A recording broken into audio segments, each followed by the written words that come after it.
listening to Simple Health Radio, the podcast about recognizing medical emergencies and promoting wellness. Your host is Dr. Emron, an experienced ER physician who has treated thousands of people just like you. Information on the show is not a substitute for professional medical advice. Always talk to your doctor or go to the nearest emergency room with any questions you may have.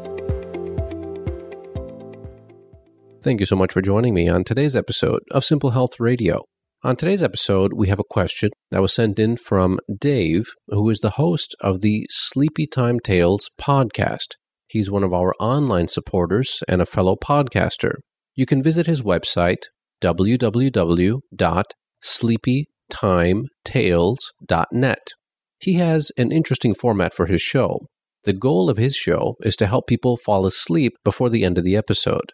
He also recorded a question for us to answer on today's episode. So let's have a listen. Good evening, friends. My name is Dave.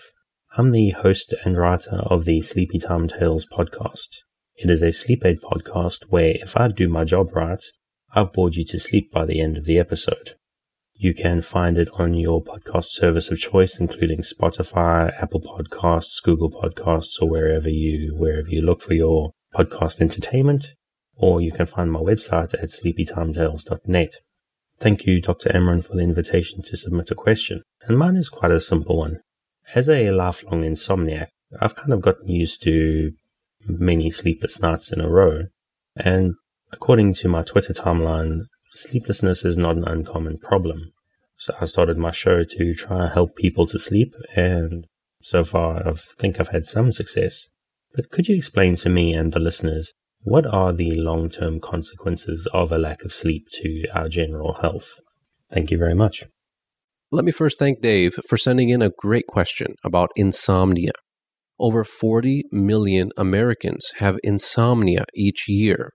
That represents about 1/3 of the adult population. Almost 10% of those people will have chronic insomnia, which can last for 3 months or longer. Now, to understand insomnia, we first have to understand sleep. So sleep is a healthy part of homeostasis.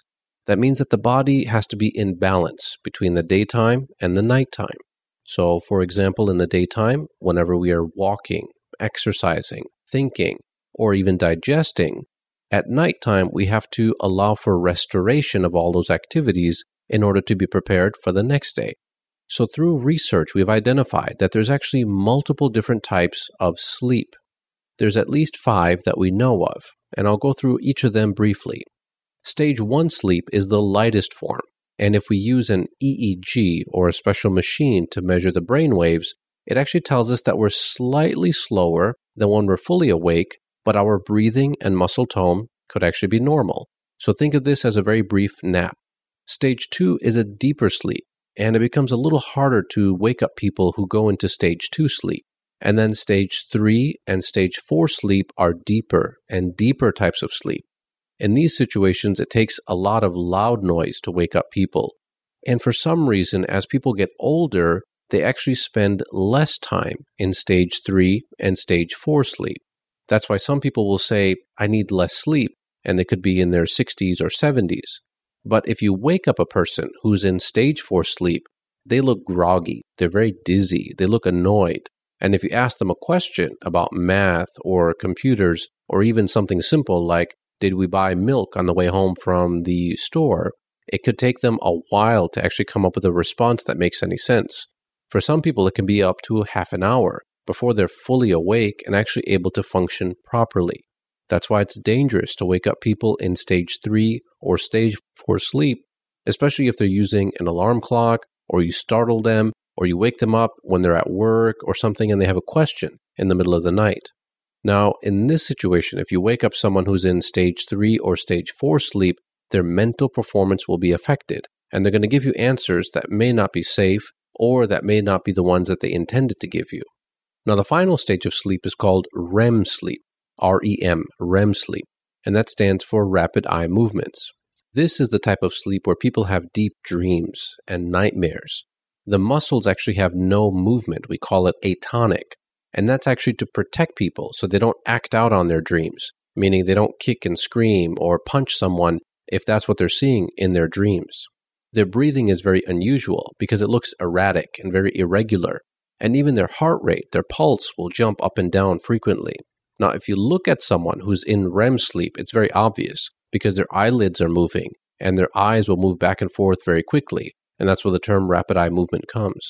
Now, young children, especially infants, can go from stage 1 sleep straight into REM sleep within just a few minutes. So if you have a newborn or a baby who's 3 months or 6 months old, within 10 or 15 minutes, you'll see that their eyes begin to move and they're already dreaming. Compare that to an adult, especially an older individual, and they may not be able to get into those deep stage 3, stage 4, or REM sleep. And the way that we can tell is very simple. You just ask them, when was the last time you had a dream that you remember? And if they say they don't have dreams anymore, they don't have any remembrance or any thought of the dreams or even nightmares, that is clear that they're not getting into those deeper levels of sleep. So now that we've identified the different types of sleep and how deep they can go, now we can talk about insomnia. Good evening, friends. This is Dave from the Sleepy Time Tales podcast, a podcast where if I do my job right, I've bored you to sleep by the end of the first episode. If this sounds like something that might be useful for you, search for Sleepy Time Tales on your podcast service of choice. It can definitely be found on Spotify, Apple Podcasts, Google Podcasts, or pretty much anything I can think of. Otherwise, take a look at the website, sleepytimetales.net, and you'll find the links to everything relevant there. Thank you very much.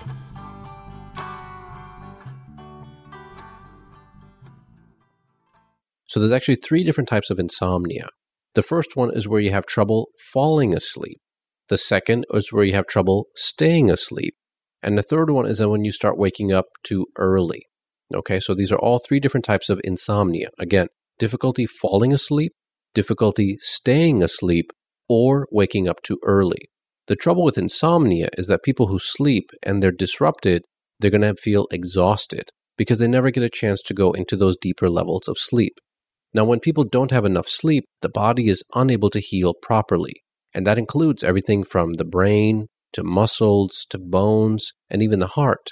Now, for example, if you have a teenager who's not getting enough sleep, maybe just 3 or 4 hours at night, especially during the school year, those people are actually shorter by comparison to other individuals in the same class who do sleep deeply at night. The reason is that bones can only deposit at night when you're in deep sleep. For example, calcium and vitamin D are deposited when you're in deep restorative sleep. And that's why those people have longer shin bones and longer thigh bones, and naturally those people will be taller compared to other people who only get a few hours of sleep. They're resting, but they're not getting into the deep restorative sleep, and so those people are shorter.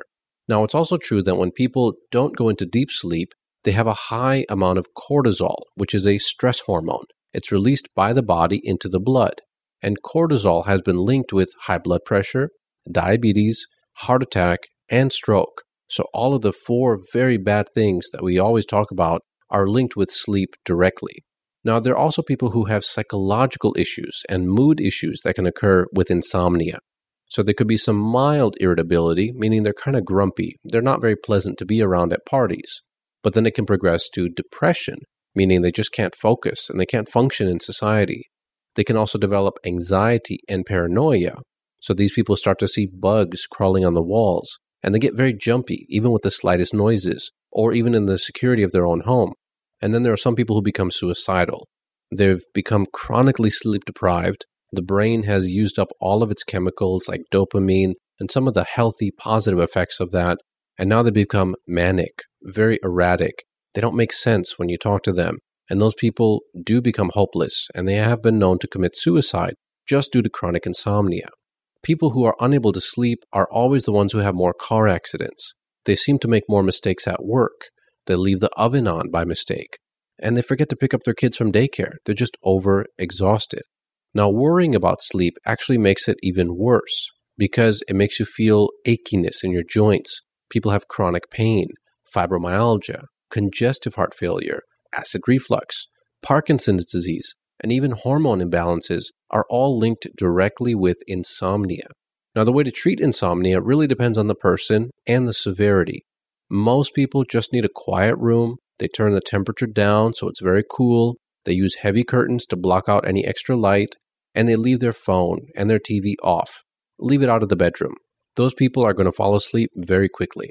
Now, if that doesn't work, there are some people who try over-the-counter medications, things like melatonin, Benadryl, and Unisom. And this may work for just a couple of nights, and then they're back to their regular rhythm. Now, other people may require prescription medications, things like Lunesta, Ambien, or Trazodone. These are habit-forming, and there are black box warnings on some of these medications now, so we don't like to use them as a first agent, but we will if nothing else is working. And then some people just have to change their work schedule. They have to change what time they're eating, or they may need to see a psychiatrist if they have deeper psychological issues that are interfering with their sleep. Now, I have a link to some websites that you can read through and find out more information about insomnia and some of the other issues that can cause problems. It's important not to ignore sleep problems because of these other chronic issues that we just talked about. And I want to thank Dave again for sending in a great question about insomnia. You can listen to his podcast, Sleepy Time Tales, and hopefully his method will actually help you to fall asleep. His website is www.sleepytimetales.net.